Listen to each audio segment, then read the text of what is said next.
Qënë të ndacak janë kthyer në një shqetësim të madh për qytetarët, por edhe për vizitorët e qytetit. Por numri i tyre ka tendencë në rritje. Një çift kafshësh nëse nuk sterilizohen për 6 vjet do të sillin 67.000 qenë në rrugë, thot drejtuesja e qendrës Protect Me Albania Liliana Breshani. Nëse ti nuk i sterilizon kafshët, atëherë ata do të shtojnë në një progresion gjeometrik. Dhe një çift kafshësh, nëse ti lë pa sterilizuar për 6 vjet, ata do të sjellin 63-67.000 qenë në rrugë. Mos të llogarisim edhe macet.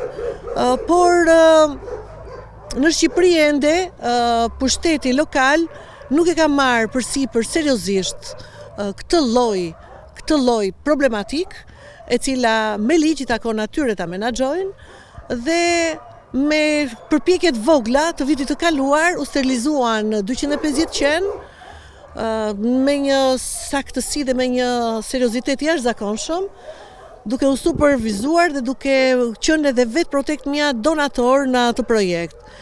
Por ajo nuk është e mjaftueshme, sepse përveç se nuk sterilizohen gjitha, kemi dhe pjesën tjetër të kafshëve që i sjellin nga rrethet, dhe ajo është një problematik më vete, sepse ata sjellin agresivitet, ata mund të jenë kafshë të smura, nuk e njohin habitatin dhe sjellin problematik. Dyshohet se në Vlorë sjellin qenë ndacak nga qytete të tjera të vendit.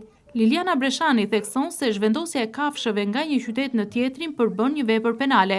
Bashkitë sipas saj duhet që të bëhen një shembull, të ndërtojnë strehat e tyre, të grumbullojnë kafshët dhe të sensibilizojnë qytetarët. Zhvendosja e kafshëve nga një qytet në tjetrin përbën vepër penale dhe me ligj dhe kafshët nuk duhet që të jenë në rrugë, duhet të grumbullohen.